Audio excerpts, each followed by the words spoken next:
दिवस है 16 जुलाई 1968।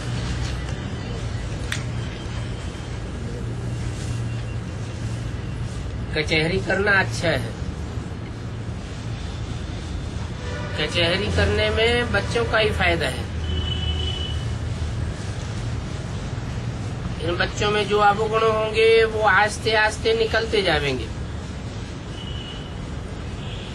क्योंकि कचहरी में सबके बीच में अपने अवगुणों को स्वीकार करते हैं।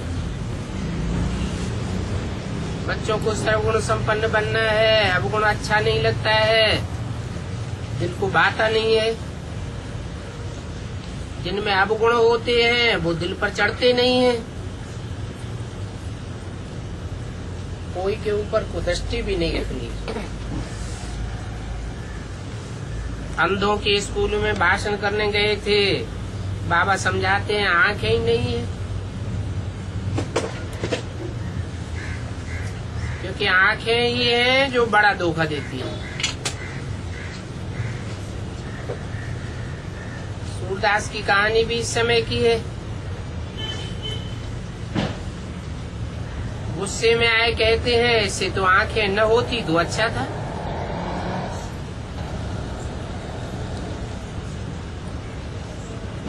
गुस्से में आए और आंखें ही निकाल दी,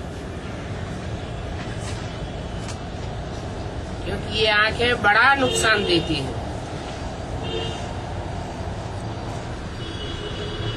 आंखों से ही विकारी कुदृष्टि जाती है। अभी बाप कहते हैं आत्मा को देखो,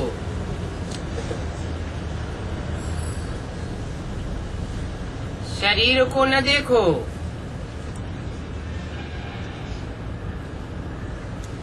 शरीर में ही इंद्रियां होती हैं,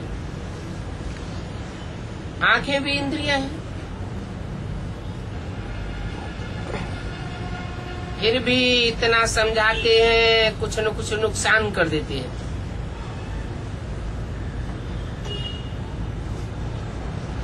आंखें धोखा देती हैं। जो राइल जो बच्चे होंगे वो तो आंखों पर ही गुस्सा करेंगे। अभी तुमको तो ये तीसरा नेत्र ज्ञान का मिला है, बाप जानते हैं और चलन से भी समझ जाते हैं। इनकी दृष्टि बड़ी गंदी है,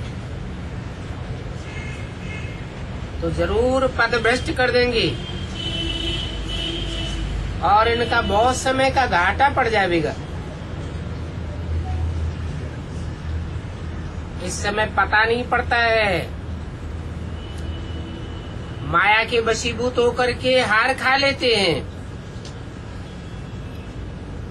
नहीं तो ये धोखा कब खाना नहीं चाहिए। इससे तो आंखें बंद कर देना अच्छा है।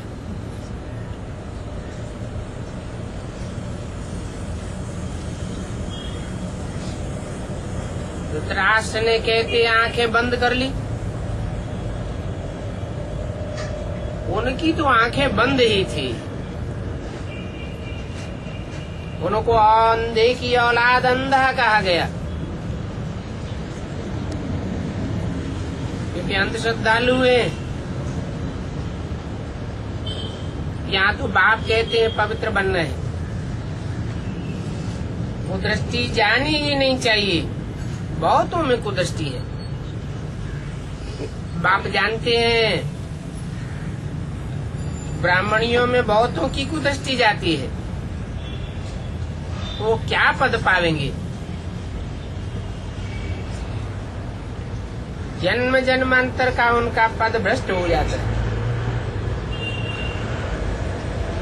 और बहुत सजा खावेंगे।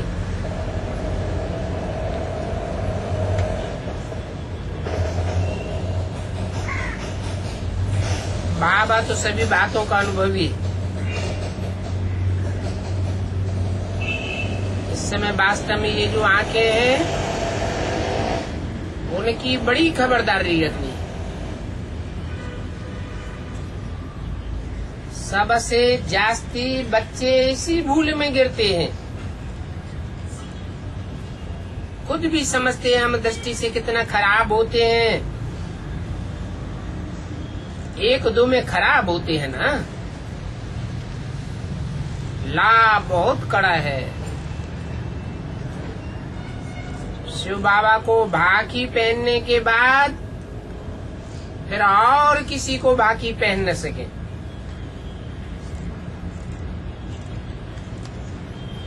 बाप कहते हैं शिव बाबा को याद करके फिर बाकी पहनो।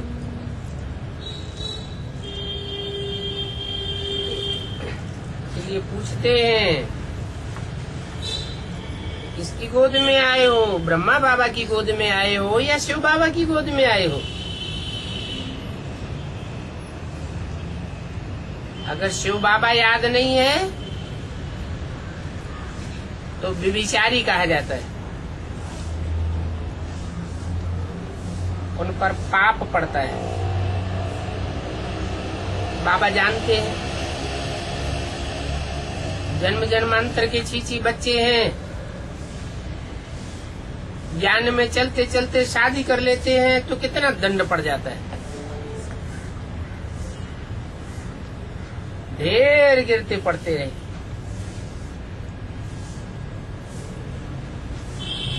अब यहाँ तो शिव बाबा की बाकी पहनी तो बस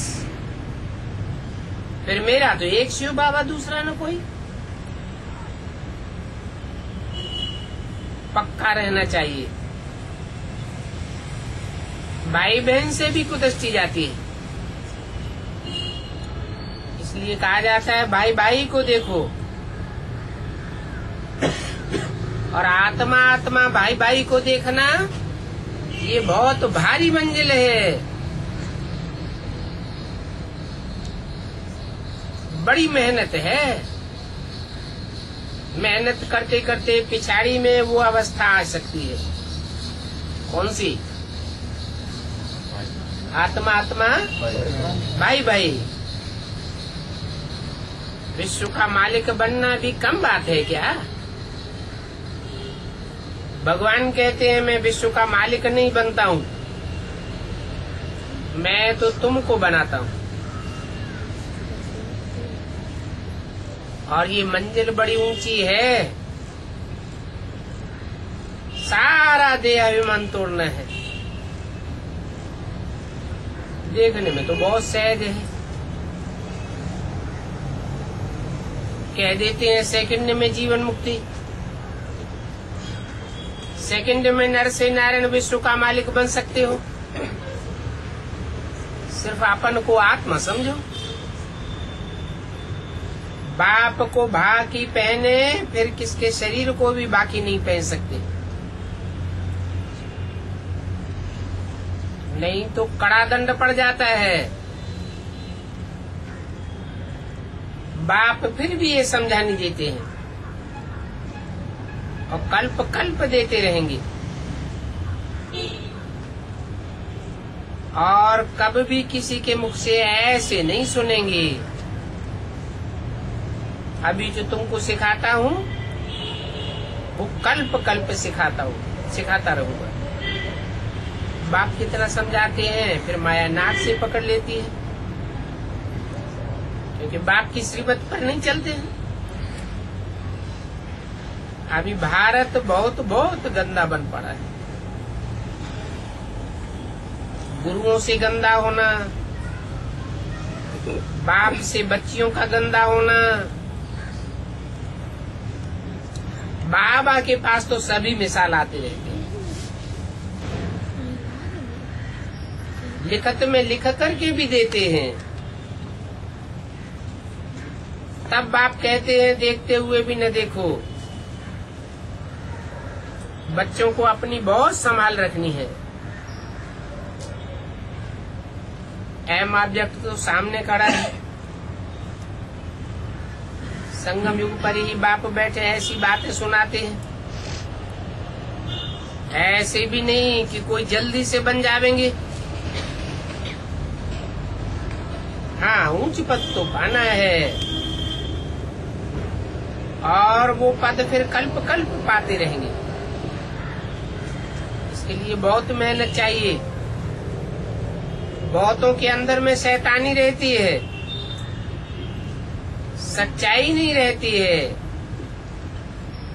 बाबा के पास रहते हैं परंतु सच्चाई नहीं है। आज बाबा के पास आते हैं, कल जाकर के औरों के पास रहेंगे, क्योंकि अंदर में शैतानी झूठ पाप भरा हुआ है। परंतु बनना तो रायल है ना, प्रतिज्ञा भी करते हो हम ऐसा बनेंगे। तो अपने से पूछे कितना अंदर में कपट शैतानी आदि भरी हुई है, फिर क्या पद पावेंगे। बाप तो आए हैं नर से नारायण बनाने के लिए, परंतु जब अपने ऊपर भी कृपा करे ना, अपन को अपनी चलन से ही घात कर देते हैं। बाप तो बहुत ऊंचे पद प्राप्त कराने के लिए आए हुए हैं, कल्प कल्पांतर के लिए ऊंच पद बनाना चाहते हैं, और बाप को मिस किया। कल्प कल्पांतर सजा खाते रहेंगे, नहीं सुधारेंगे तो जन्म जन्मांतर के जो पाप किए हैं उनका साक्षात्कार होता रहेगा।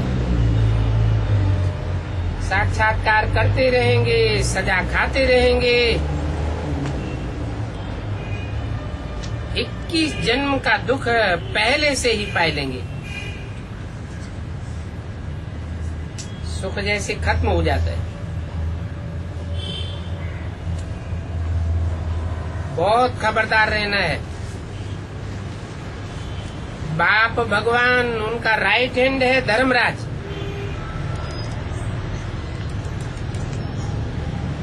उनके पास सब कुछ नोट होता है।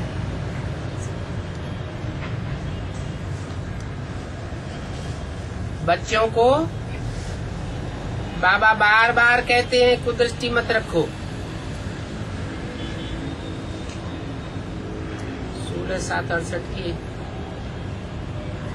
रात्रि क्लास का दूसरा पेज। बाबा के पास आते हैं, बात मत पूछो।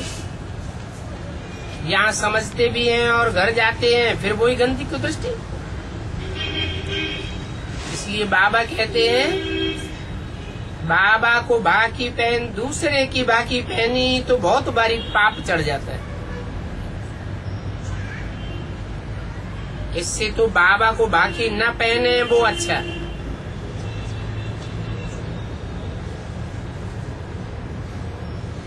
और ये ज्ञान की बातें समझाते हैं, बहुतों को ये बातें अच्छी नहीं लगती हैं, फिर भी साकार शरीर है। आर्य समाजियों ने भी बाकी का चित्र हाथ किया, ड्रामा अनुसार विघ्न पड़ते रहते हैं, कोई न कोई विघ्न डालने के निमित्त बन जाती है।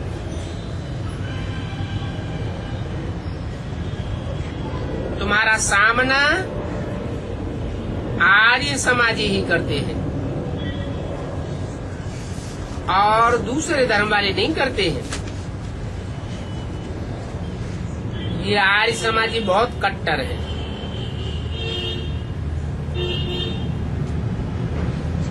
क्यों? आर्य समाजी ही हमारा सामना क्यों करते हैं और धर्म वाले क्यों नहीं करते?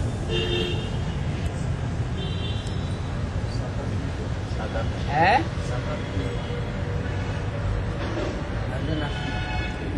आर्य समाजी इसलिए सामना करते हैं, साकार को तो नास्तिक भी नहीं मानते,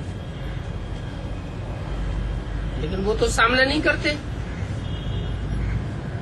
आर्य समाजी इसलिए ज्यादा सामना करते हैं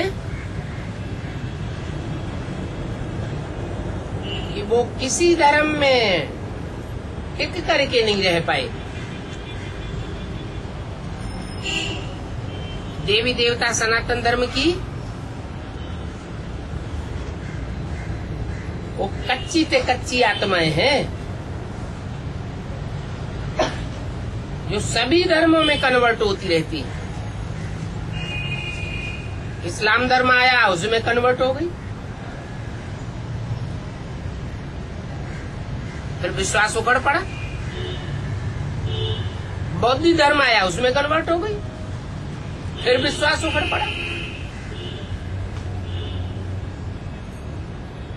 जहां जहां देखते हैं नयापन है, वहां वहां घुस पड़ते हैं और विश्वास कहीं भी टिकता नहीं। ऐसी कच्ची कच्ची आत्माओं को भी सृष्टि के अंत काल में राजाई का लाभ हो जाता है, क्योंकि बल साकार को नहीं मानते, देवी देवताओं को नहीं मानते, लेकिन निराकार को तो मानते हैं। ये तो मानते हैं कि भगवान है। तो हर धर्म से उनकी आस्था उखड़ती रहती है। इसलिए भारत में उनका जो राज्य चलता है अंत में, वो है धर्मनिरपेक्ष राज्य। हमें कोई भी धर्म की अपेक्षा नहीं है, हमें सिर्फ वोट चाहिए। तुम कोई भी धर्म को फॉलो करो। तो जिनकी आस्था सदैव उखड़ती रही है, वो तो तुम्हारा मुकाबला करेंगे। और तुम हो आदि से अंत तक एक बाप के ऊपर आस्था रखने वाले।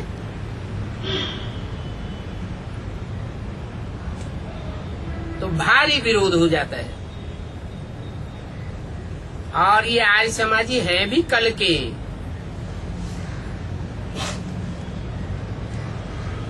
इनका वर्चस्व, इनका धर्म की स्थापना अंत में ही जाकर के होती है। वो निराकार शिव को मानते हैं। और उन आर्य समाजियों में भी भिन्न भिन्न प्रकार के हैं। कोई देवताओं को मानते हैं तो कोई नहीं मानते हैं। बाप कहते हैं तुमको तो एक के सिवाय और किसी को जानना नहीं है।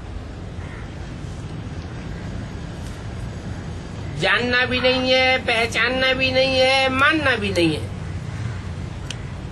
और उनके बताए हुए मत पर चलना भी नहीं है।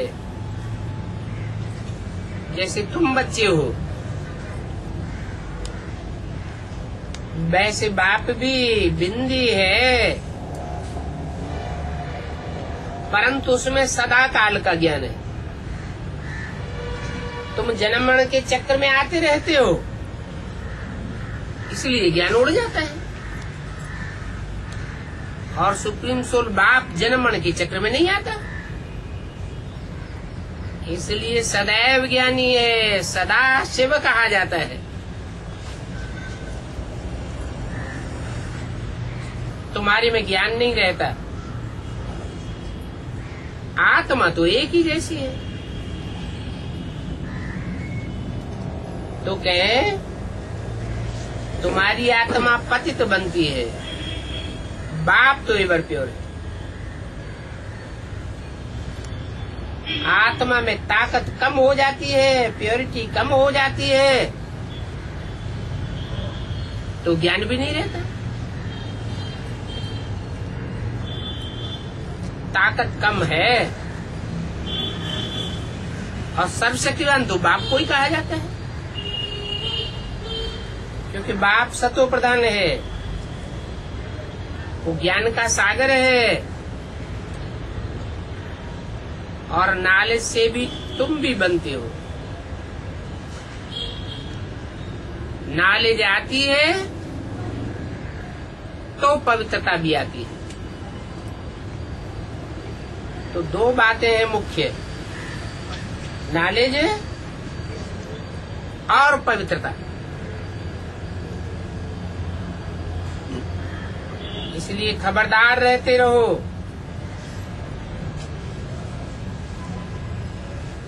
आंखें धोखा देती है, नहीं तो 21 जन्म का पद गंवा देंगे। बच्चे जानते हैं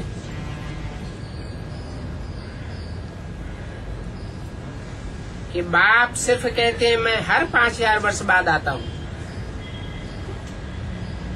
ये बात बाप के सिवाय और कोई कह ही नहीं सकता। तुम बच्चे जानते हो, हम शिव बाबा के पास आते हैं।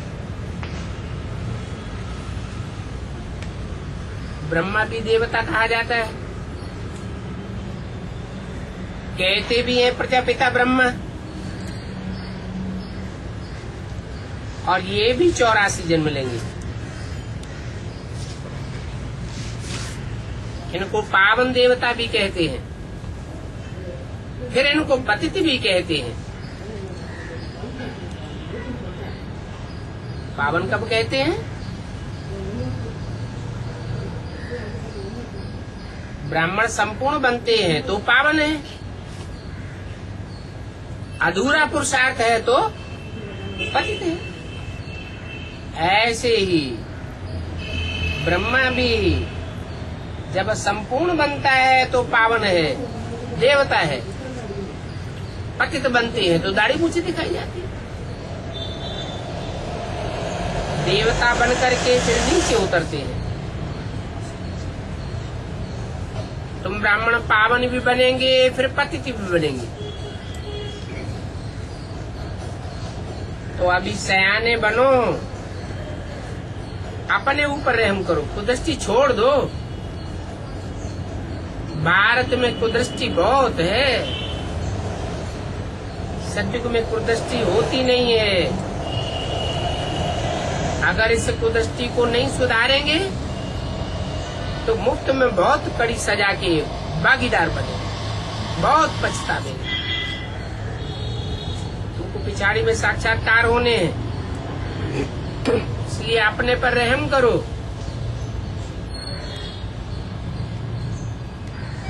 और कोई से मांगो भी नहीं। बाप कहते हैं एक को याद करो, कोई देहधारी को याद नहीं करो। है ना, ब्रह्मा विष्णु शंकर को भी याद नहीं करो। तो मैंने तो प्रतिज्ञा की है, एक शिव बाबा दूसरा न कोई। कोई से फीलिंग आता है, ये प्रतिज्ञा पालन करता रहे, कोई से नहीं आता है। परंतु दिल में होना चाहिए मेरा तो एक शिव बाबा दूसरा न कोई। बाप भी कहते हैं मेरे तो सभी बच्चे हैं, और दूसरा तो कोई है ही नहीं। और बाप रूहों को ही देखते हैं। तो बाप के साथ बहुत ही ईमानदारी चाहिए। डिसऑनेस्टी नहीं होनी चाहिए, इसमें समझ की बात है। तुम बच्चों में मानवीय बुद्धि भी है और जानवर बुद्धि भी है। कोई मनुष्य से देवता बन जाते हैं और कोई तो जानवर के जानवर ही रह जाते हैं। सूरत मनुष्य की और सीरत जानवरों में सली। बाप ताड़ना करते हैं, अपना पोता मिल देखो, हमारे में कोई अवगुण तो नहीं है, सर्वगुण संपन्न बनना है। रोज अपने से पूछो तभी ऊंच पद पा सकेंगे। और बाप को नहीं बतावेंगे, छिपावेंगे तो अवगुण वृद्धि को पाता जाएगा, अंदर में खाता रहेगा। तो बाबा बच्चों को सावधान करते रहते हैं। अंदर में खाता है तो समझना चाहिए बाबा हमको सावधान करते हैं। अपने कैरेक्टर्स सुधारो, अभी तुम दैवी कैरेक्टर वाले बनते हो, तो आसुरी कैरेक्टर को जल्दी बदलना है। मौत पर भरोसा थोड़ी ही है। रास्ता चलते चलते कभी भी मौत हो जाती है। बहुत गई थोड़ी रही। अभी ये पुरानी दुनिया खत्म हुई कि हुई? अभी तो नई दुनिया में चलना है, तो दैवी गुण जरूर धारण करना चाहिए। अंदर में खाता होगा हम क्या क्या कर रहे हैं, बाप तो जानते हैं। बाप कहते हैं ग्रस्त व्यवहार में रहते हुए कमल फूल समान रहो। जो कुछ देखते हो ये तो सभी खत्म होने वाला है, तो इसको इन आंखों से देख करके करें भी क्या? दिन प्रतिदिन पुराने घर का विनाश नजदीक होता जाएगा, टू लेट हो जाएंगे। इसलिए बाप कहते हैं सिमिर सिमिर सुख पाओ। अंदर बाहर बच्चों को बहुत साफ दिल रहना चाहिए, कोई भी खराब काम नहीं होना चाहिए। बाप को याद करो तो पाप कटे। बाप का बनकर भी फिर पाप किया तो 100 गुना दंड पड़ जाएगा। इसलिए बाबा खून से भी लिखवाते हैं।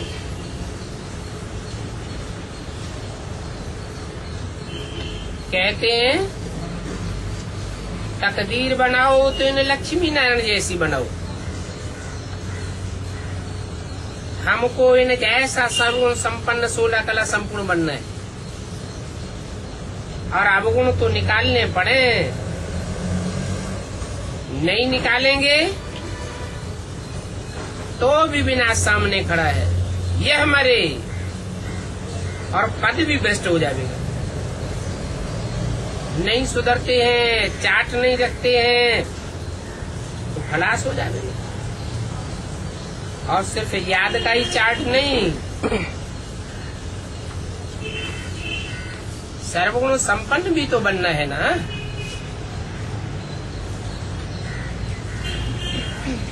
तो मूल बात है अपन को आत्मा समझ बाप को याद करो और दैवी गुण धारण करो।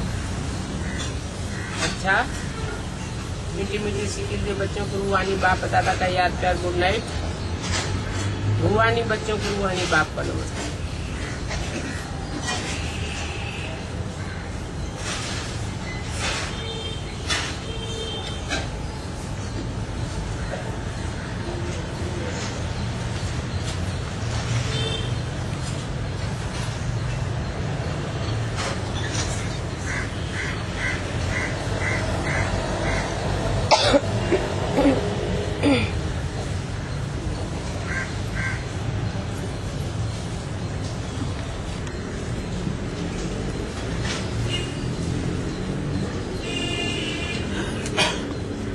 शिवरात्रि की अव्यक्तवाणी थी।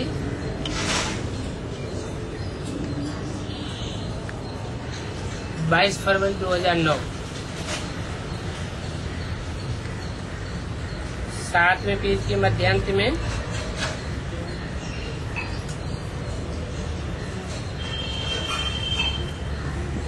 L&T के वाइस प्रेसिडेंट के साथ बातचीत।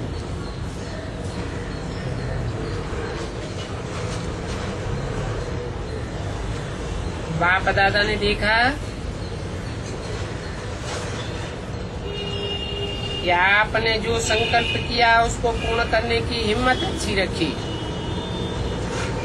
और हिम्मत वालों को बाप की एक्स्ट्रा मदद मिलती है।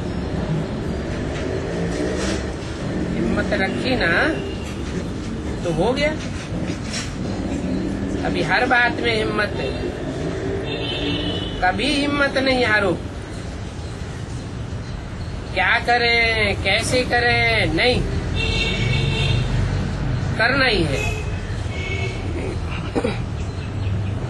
क्या करें जब कहते हैं ना तो और भी विघ्न पड़ जाते हैं। और जब पक्का दृढ़ निश्चय कर लेंगे कि करना ही है, तो सब विघ्न भाग जाएंगे, हट जाएंगे। जैसे मच्छर आते हैं तो धूप जगाते हैं, मच्छर भाग जाते हैं। तो ये भी माया की बातें आती हैं, लेकिन आप हिम्मत का धूप जगाओ तो मच्छर भाग जाएंगे।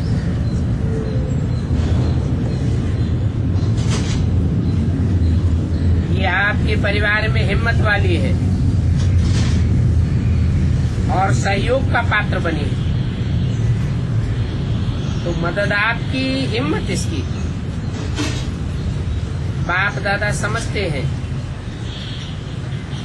ये पुरुषार्थ में आगे बढ़ेंगे, क्योंकि दोनों एक दो को साथ देने वाले हैं।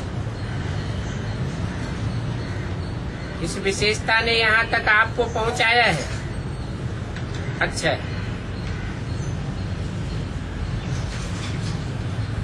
मुन्नी बहन के भाई और भाभी आए। आप मुन्नी बहन के भाई बहन हो, वो तो ठीक है, लेकिन बाप दादा कहते हैं लकी हो और लवली भी हो, क्योंकि आपने अपना भाग्य बनाई दिया।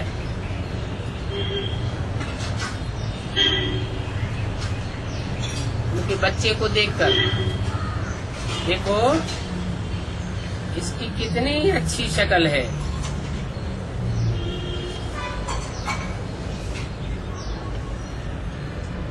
इसका फोटो निकाला,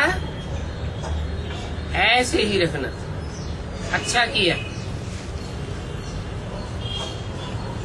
इसके मददगार बनना माना बाप के कार्य में मददगार बनना।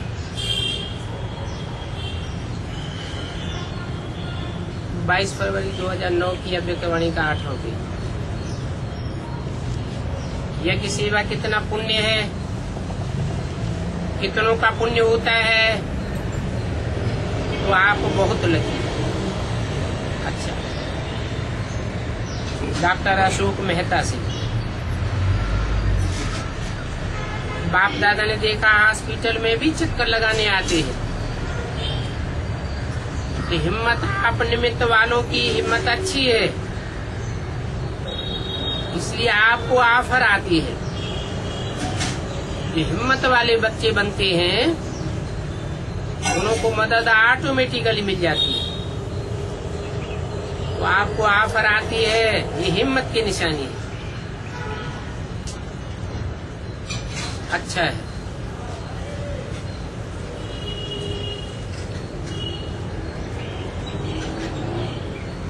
तो युगल आए हैं, शिरीन बहन और उनकी बेटी सोनल बहन। आपके दिल की मजबूती ने इनको बुलाया है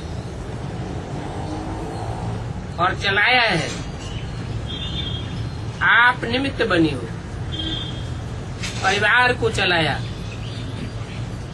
और कभी पुरुषार्थ में विघ्न नहीं आता है तो कहेंगे विघ्न को भगाने वाली हो, और ये हिम्मत वाले हैं, बहुत हिम्मत। थोड़ों की हिम्मत से ऑफर आती है, ये बाप दादा को बहुत अच्छा लगता है। आप ही ऑफर आवे तो ये हिम्मत का फल है। और आप साथी हैं, कुछ न कुछ करते रहते हो, इस बात में भी साथी। तो ये पूरा परिवार लकी है।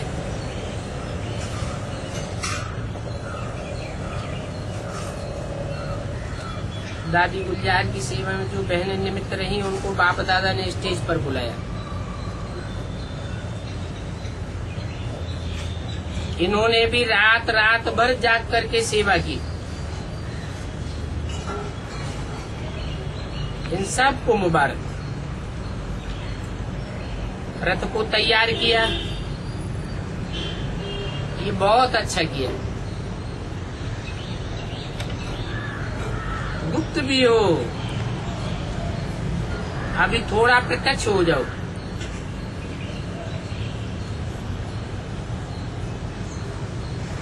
और साथ ही बनो।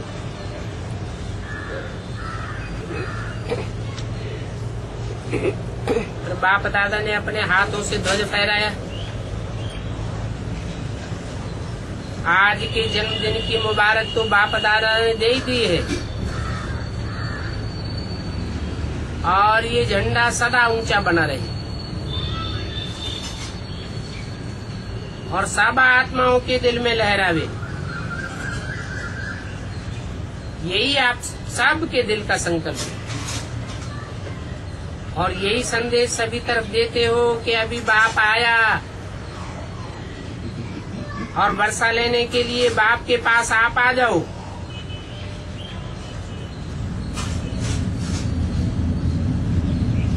ये संदेश देते देते आखिर वो दिन आएगा जो सब कहेंगे हमारा बाबा आ गया।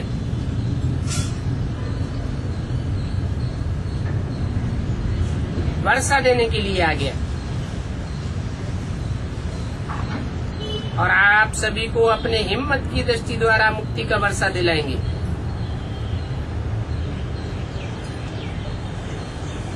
तो आप सबके दिनों में झंडा लहराना है। अभी वो दिन भी आया कि आया, डबल विदेशी बहनों से। बाप दादा आपके संगठन को देख करके खुश हैं।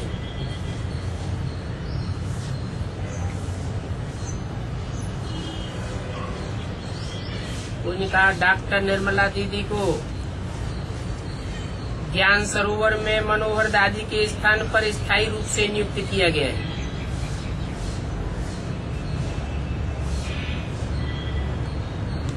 इसने जिम्मेवारी का ताज पहन लिया, हिम्मत रखी, उसके लिए विशेष मुबारक। बाप दादा ने उनके सिर पर हाथ रखा। हिम्मत बहुत अच्छी रखी। आप लोगों की जो रीति है मिलने की, वो बाप दादा को अच्छी लगती है, और आपके संगठन को देख करके जो गायत्री और जूड़ी है, इनको भी बाप दादा ने याद किया। गायत्री ने अच्छी हिम्मत दिखाई, लौकिक परिवार को और आसपास जो भी सुनते हैं उनको एग्जाम्पल बनकर दिखाया। तो समय पर आप कैसे मददगार बन सकते हैं। और ये बच्चा भी बहुत योग्य युक्त है। अंकल, और इस बच्चे को खास खास बाप दादा शक्तियों की किरणें देते हुए याद क्या दे रहे, और सारे परिवार को भी याद किया।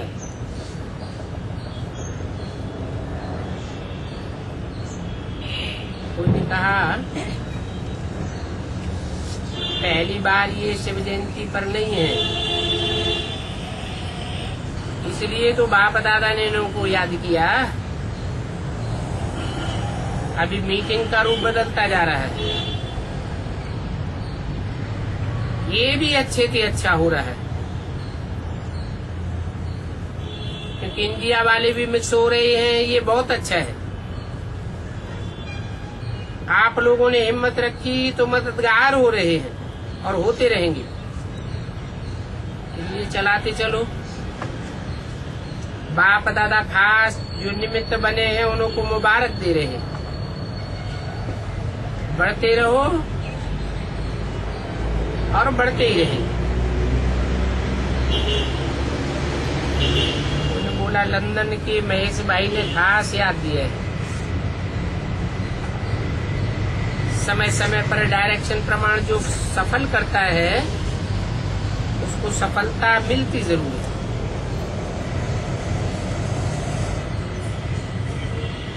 तो ये महेश भाई का निश्चय बुद्धि अच्छा परिवार है, वो सदा आगे बढ़ते रहेंगे। और पालना भी तो इनकी कितनी अच्छी है, तो वो पालना का रिटर्न दे रहा है, उसको टोली भेज देना। अच्छा,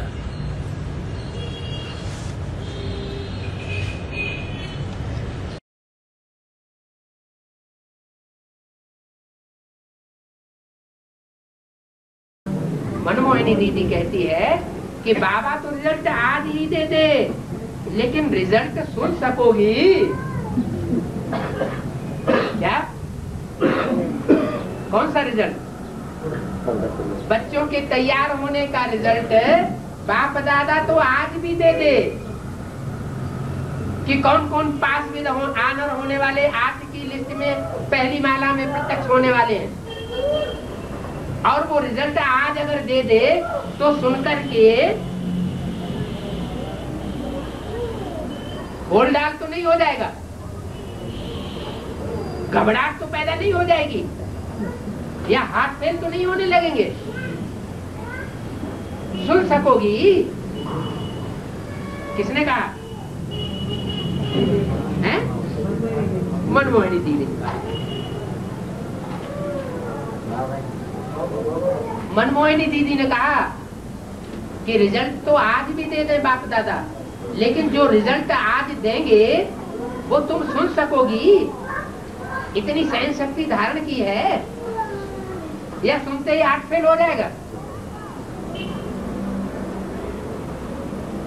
मैंने कहा सुनने की शक्ति भी मिल जाएगी, अभी नहीं है, अभी सुनने की शक्ति नहीं है, लेकिन आगे चल करके मिल जाएगी। ऐसी चिड़चैट चल रही थी तो मम्मा मुस्कुराई और कहा कि आप सबको बाबा ने किस विशेष कर्तव्य के लिए निमित्त बनाया है? मम्मा ने क्या कहा? साधारण रूप से नहीं कहा, कैसे कहा? मुस्कुराते हुए कहा। मम्मा मुस्कुराई और कहा कि आप सबको बाबा ने, आप सबको माने किसको? दीदी दादी दादाओं को, जो भी बेसिक वाले हैं उनको सबको बाबा ने किस विशेष कर्तव्य के लिए निमित्त बनाया है? मैंने कहा मम्मा नई दुनिया की स्थापना और पुरानी दुनिया का विनाश कराने के लिए निमित्त बनाया है। 24/6/2002 की संदेश का दूसरा पेज। तो मम्मा ने कहा एक सत्य धर्म की स्थापना और अनेक अधर्म विनाश के लिए आप निमित्त हो। काय के लिए निमित्त हो? एक सत्य धर्म की स्थापना और अनेक अधर्मों का विनाश करने के लिए आप निमित्त हो। लेकिन ये कार्य होगा कैसे? क्या कहा? ये पता है तुमको कि सब धर्म की स्थापना और अनेक धर्मों का, अधर्मों का विनाश ये कैसे होगा? इसका कुछ नक्शा बुद्धि में बैठा हुआ है।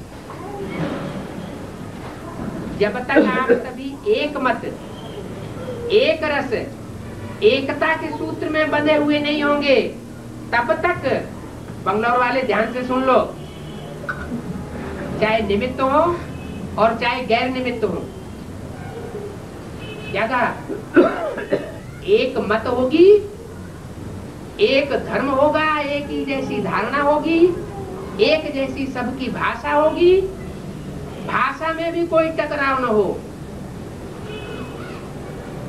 मत माना वाइब्रेशन में भी कोई टकराव न हो आपस में। मेरी गीता पाठशाला, तेरी गीता पाठशाला, मेरा मधुबन, तेरा मधुबन, ये सब टकराव की बातें हैं।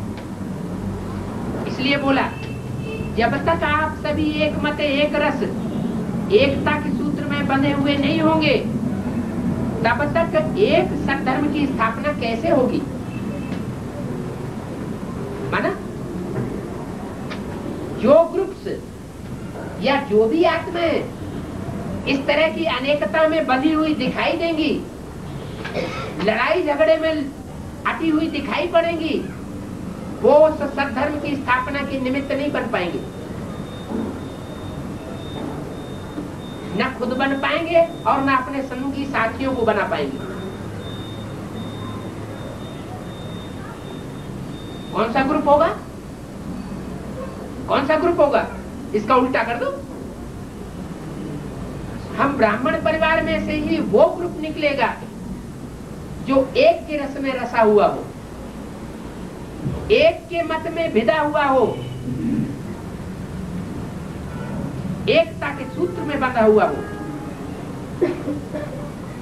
एक सद्धर्म की स्थापना करेगा। जैसे ज्ञान एक है, ज्ञान दाता एक है कि दो चार है? ज्ञान दाता एक है। ऐसे जब आप सब एक रस है, एक मत है, एक की लगन में मगन, एक बाप दूसरा न कोई, ऐसी स्थिति तक पहुंचेंगे तब ये ड्रामा पूरा होगा। और तब वो चेहरे प्रत्यक्ष होने लगेंगे, बच्चों की प्रत्यक्षता शुरू हो जाएगी। क्या? बच्चों की प्रत्यक्षता शुरू हो जाएगी, माना माला भी प्रत्यक्ष होने लगेगी। मम्मा ने कहा, देखो बच्ची, क्या कहा, अनेक धर्मों की शूटिंग हो रही है ना ब्राह्मण परिवार में, चाहे बेसिक हो चाहे एडवांस वाला ग्रुप हो, दोनों ही ग्रुप्स में सब धर्मों के बैठे हुए हैं ना, कि सिर्फ एक सद्धर्म के बैठे हुए हैं? सब धर्मों के बैठे हुए हैं। अभी तो कुछ पता नहीं लग रहा है, सब कहते हैं हम आज सनातन देवी देवता धर्म के पक्के, लेकिन निशानी अभी बता दी। क्या निशानी बता दी? अगर आपस में लड़ झगड़ हो रही है, एक के मत में बंधे हुए नहीं है, एक के रस में रसे हुए नहीं है, एक की लगन में मगन नहीं है, तो वो एक सद्धर्म की स्थापना के निमित्त नहीं बन सकते। मम्मा ने मिसाल दिया। मम्मा ने कहा, देखो बच्ची, लड़ाई होती है तो चारों तरफ से घेराव डालते हैं। क्या? कोई किला जीतना होता है ना, तो जो जीतने वाली सेनाएं जो बाहर से आक्रमण करती हैं, वो क्या करती हैं? वो चारों तरफ से घेर करके, घेराव डाल करके आक्रमण करने की तैयारी करती है, सब तरफ से अटैक करते हैं। क्या? चारों तरफ से किले में अटैक होने लगे, सब धर्म की स्थापना करने वाले किले में, और अंदर किले के अंदर बैठने वाले आपस में झगड़ रहे हो, फूट पड़ी हुई हो, तो सद्धर्म की स्थापना करनी हो जाएगी? है? नहीं हो सकती ना। बताया तो आप बच्चे भी जब तक ये एकता का घेराव नहीं डालेंगे, एक सूत्र में नहीं बनेंगे। सूत्र माना एक ज्ञान के सूत्र में, जो एक की आवाज वो सब की आवाज, जो एक का वाइब्रेशन वो सब का वाइब्रेशन। ये नहीं एक कुछ कह रहा है और करने वाले कर दूसरा कर रहे हैं, एक कान से सुनते हैं दूसरे कान से निकाल देते हैं, परवाह ही नहीं करते, चाहे कितनी भी बार डायरेक्शन मिलता रहे, उनको ध्यान देना ही नहीं है, क्योंकि दूसरे धर्मों में कन्वर्ट होना है। तो बताया, जैसे लड़ाई होती है, चारों तरफ से घेराव डालते हैं, सब तरफ से अटैक करते हैं, तो आप बच्चे भी जब तक ये एकता का घेराव नहीं डालेंगे, एक सूत्र में नहीं बनेंगे। सूत्र माना एक का डायरेक्शन का सूत्र कहो, एक के ज्ञान का सूत्र कहो, एक के लब का धागा कहो, उसमें जब तक नहीं बनेंगे, एक रस स्थिति में स्थित नहीं होंगे, तब तक हिलते रहेंगे। और जो खुद हिलता रहेगा वो दूसरों की भी स्थिति खराब करता रहेगा। इधर आओ, हम तुम्हें नई बात बताएं। क्या बात? ये लड़ाई झगड़ा, ये ऐसे करता है, वो वैसे करता है। एक रस स्थिति में स्थित नहीं होंगे तब तक हिलते रहेंगे।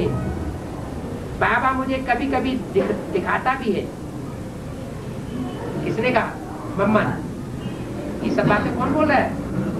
मम्मा बोल रही है बाबा मुझे कभी कभी दिखाता भी है और बताता भी है, लेकिन मैं देख सुन लेती हूँ। बाबा को भी रहम आता है और हमें भी रहम आता है कि मेरे बच्चे ये सब क्या कर रहे हैं। एक संघर्ष की स्थापना कर रहे हैं या आपस में ही लड़ झगड़ रहे हैं। आपस में लड़ने झगड़ने से क्या साबित होता है कि चाहे एडवांस हो चाहे बेसिक हो, अगर आपस में ही लड़ाई झगड़ा हो रहा है तो सब आपस में मिलकर के एक दूसरे के ऊपर आक्रमण कर रहे हैं। उन्हें ये पहचान भी नहीं आता कि सद्धर्म की स्थापना का वो ग्रुप कौन सा है जो एक रस में चल रहा है, एक की मत पर चल रहा है, एक के डायरेक्शन पर चल रहा है। उन्हें पहचान में ही नहीं आ रहा। तो मम्मा ने कहा बाबा मुझे कभी कभी दिखाता भी है, बताता भी है, लेकिन मैं देख लेती हूँ बच्चों को और बच्चों की स्थिति को सुन लेती हूँ कि बच्चे ऐसे ऐसे कर रहे हैं। बाबा को भी रहम आता है और हमें भी रहम आता है। किनके ऊपर? इन बच्चों के ऊपर कि मेरे बच्चे क्या कर रहे हैं। तो दीदी बोलती है मम्मा इन्हें कोई युक्ति बताओ। उन्होंने दीदी ने क्या बोला? मम्मा इन बच्चों को कोई युक्ति बताओ। क्या युक्ति बताओ? कुछ जो इनकी समझ में आ जाए कि बाबा के सहयोगी विशेष विशेष हैंड्स कौन कौन है जो एक रस स्टेज में चल रहे हैं, एक मत के धागे में पिरोए हुए चल रहे हैं और उनमें आपस में कोई खिटपिट नहीं है। आखिर सद्धर्म की स्थापना होनी है कि नहीं होनी है? होनी तो है। तो जब सद्धर्म की स्थापना होनी है तो बाप के सहयोगी बच्चे भी तो विशेष सहयोगी बन रहे होंगे ना, कि सारे ही लड़ाई लड़ रहे होंगे। हैं? नहीं समझ में आ रहा? अरे 8 बच्चे सहयोगी निकलेंगे या नहीं निकलेंगे? पहले निकलेंगे। तो दीदी बोलती है मम्मा इन्हें कोई तो युक्ति बताओ जो ये सब एक मत एक रस बन जाएं, एकता के सूत्र में बंध जाएं। तो मम्मा जैसे कुछ सोच में चली गई। क्या? मम्मा को भी थोड़ा सोचना पड़ा। माने मम्मा की बुद्धि में भी पूरा क्लियर नहीं है। तो मम्मा जैसे कुछ सोच में चली गई। अगर क्लियर होता तो क्या करती? तो तुरंत बताती। तो मम्मा को सोच में चली गई, माने मनन चिंतन मंथन में चली गई। फिर मम्मा बोली जैसे जैसे समय नजदीक आ रहा है वैसे वैसे वैराग्य की जगह राग की भावना और तेरा की जगह मेरापन ज्यादा बढ़ता जा रहा है। क्या? तेरा जो है सब कुछ तेरा। अगर मिनी मधुबनी भी मेरे को समझने के लिए मिला हुआ है तो किसका है? मेरा नहीं है। किसका है?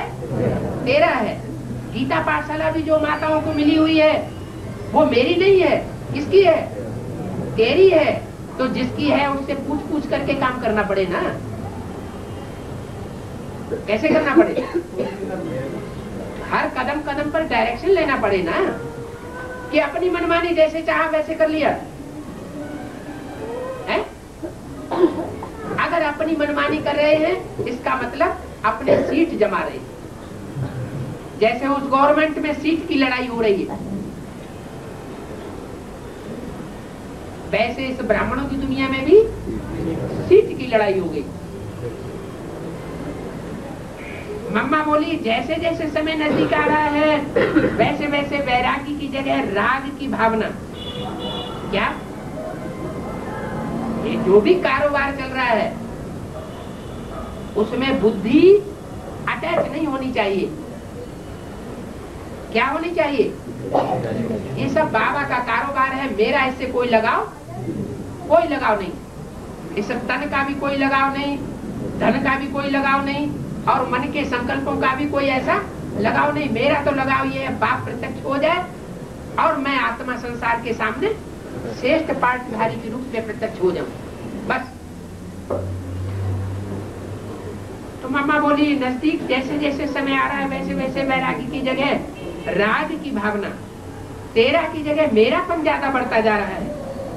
और यही राग अर्थात लगाव और मेरेपन की भावना एक मत, एक रस, एकता के सूत्र में बंधने नहीं दे रही है।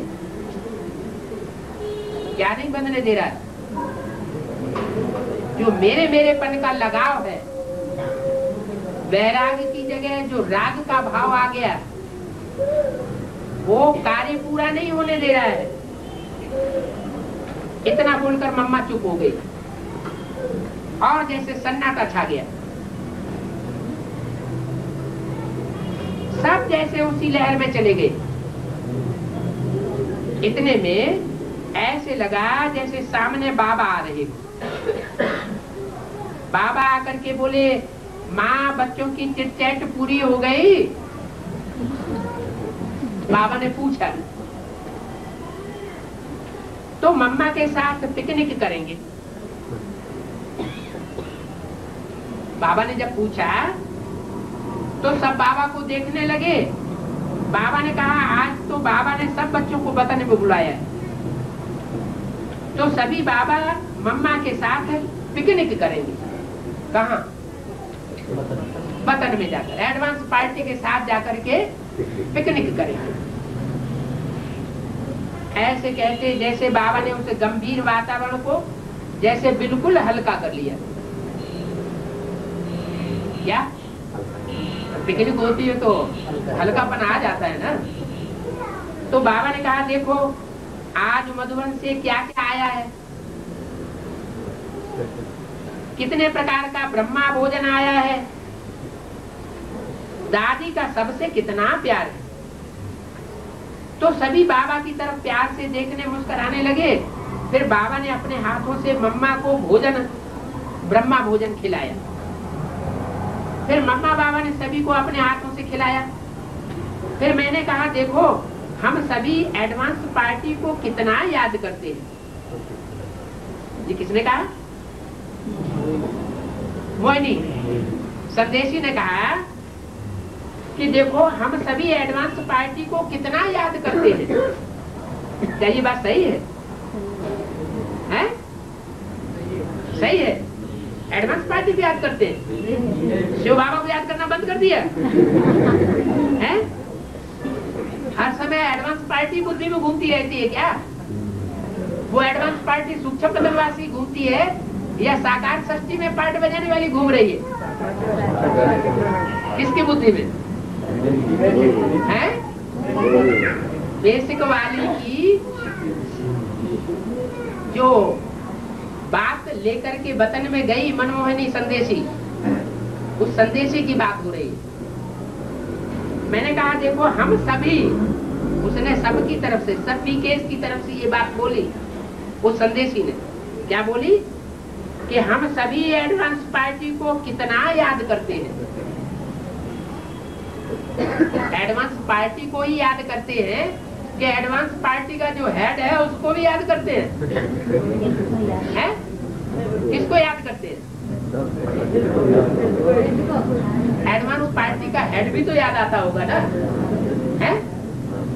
नहीं तो एडवांस पार्टी का नाम शंकर पार्टी किसने रखा? क्या एडवांस पार्टी वालों ने खुद नाम रख लिया शंकर पार्टी? उन्होंने तो नहीं रखा। तो जिन्होंने शंकर पार्टी नाम दिया होगा उन्होंने मुखिया को देख करके ही नाम दिया होगा। तो कितना याद करते हैं। अब दादी तो अकेली हो गई। क्या कहा है?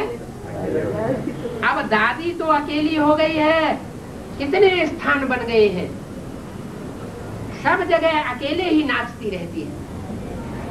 क्या दादी को साथ देने वाला कोई नहीं है। तो दीदी बोली दादी अकेली थोड़े ही है। मनमोहिनी दीदी ने कहा दादी अकेली थोड़े ही है, दादी में तो सब पावर है। क्या सब पावर, सब शक्तिमान है? झूठे नहीं, बाबा ने मुरली में भी बोला हुआ है मैं सब शक्तिमान हूँ। तो लो, दादी को माया बता दी। दो ही सर्व शक्तिमान की स्टेज पे बताए मुरली में। एक बाप सर्व शक्तिमान और दूसरा माया रावण सर्व शक्तिमान, और तीसरा कोई सर्व शक्तिमान नहीं बताया। तो यहाँ क्या बोला, किसने बोला? मनमोहिनी दीदी ने। मनमोहिनी दीदी ने बोला दादी अकेली थोड़े ही है, तुम झूठ बोल रही हो। क्या रावण के कितने सिर होते हैं? 10 सिर होते हैं। भुजाएं कितनी होती है? 20 भुजाएं होती है। तो दादी अकेली थोड़े ही है, दादी में तो सब पावर्स है। कैसे सब पावर्स है? बाबा ने डायरेक्शन दिया हुआ। क्या डायरेक्शन दिया हुआ? जो श्रीमत पर नहीं चलते हैं, है माया बेटी तुम उनको खूब फटकाओ। एक तो बाबा ने हाथ में हाथ देकर सब पावर्स दादी को दी हुई।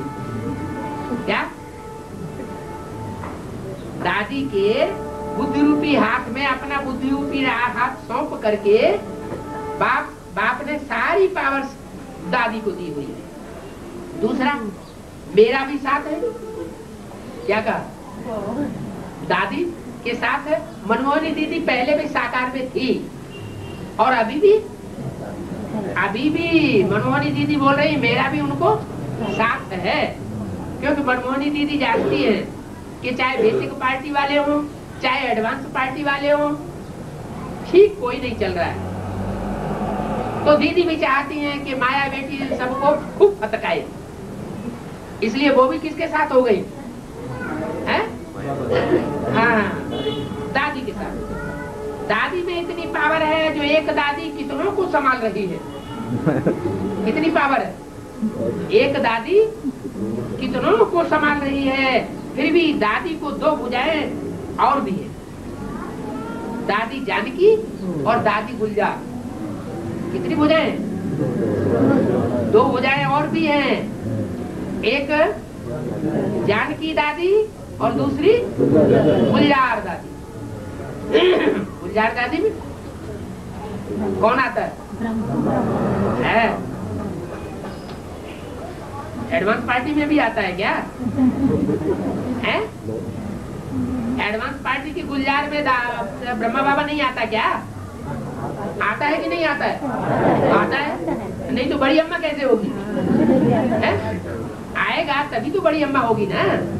तो बोला फिर भी दादी को 2 भुजाएं और हैं, दादी जानकी और दादी गुलजार। ये दोनों भी यथाशक्ति दादी को मदद देती रहती है। क्या ये दोनों ही दादी को यथाशक्ति मदद देती रहती हैं? मेरे को देती रहती हैं ऐसा नहीं कहा। किसको मदद देती रहती है? दादी को मदद देती रहती है। लेकिन फिर भी बाबा कहता है भले मदद देती रहती है, लेकिन फिर भी बाबा कहता है कि बच्ची तो मेरी छत्र छाया में रहती है।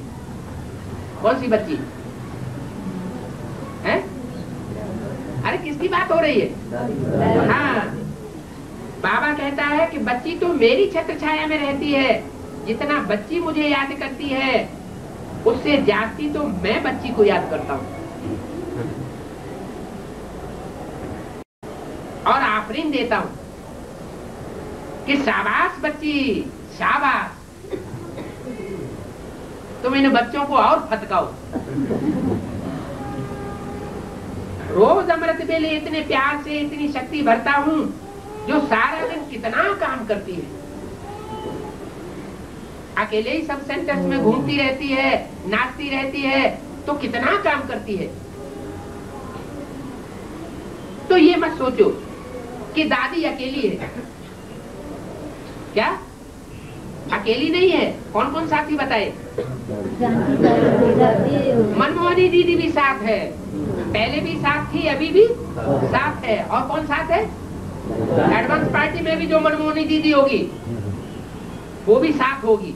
किसके? हाँ, दादी के सर्वशक्तिमान जो है, जिसका टाइटल, उसके साथ। और दो का किसका नाम बताया? जानकी दादी भी साथ है। बड़ी जानकी दादी है। क्या किसकी दादी है? तुम्हारी सबकी जानकी दादी है। और तीसरी गुलजार दादी। तो ये मत सोचो कि दादी अकेली है, दादी के साथ में बाबा भी है। क्या? दादी के साथ में बाबा भी है। बाप नहीं है, बाबा भी है। दादी स्थापना के कार्य में अथक होकर सहयोग दे रही है। बच्ची के अंदर हर आत्मा के प्रति शुभ भावना, शुभ कामना, कल्याण की भावना है। कौन सी बच्ची के अंदर?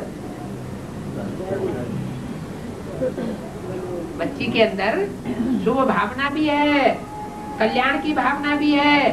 तो बाबा ऐसी मीठी चिटचैट कर रहे थे, चिटचैट कर रहे थे। फिर बाबा ने कहा, मम्मा आज आप सबको कुछ संदेश नहीं देंगी? पूछा, मम्मा आज आप सबको कुछ संदेश नहीं देंगी क्या? सभी ने आपको याद प्यार दिया है, तो बच्चों के लिए कुछ संदेश तो दे दो। तो मम्मा बाबा को देख करके मुस्कुराई। क्या? मम्मा बाबा को देख करके मुस्कुराई। किस बात पर मुस्कुराई? संदेश देने की बात पर। और बोली कि सबको मेरा याद प्यार देना और कहना कि माता पिता की जो अलौकिक पालना मिल रही है। किसकी पालना मिल रही है? माता पिता की लौकिक नहीं, अलौकिक पालना मिल रही है। उस पालना का स्वरूप बन करके दिखाओ।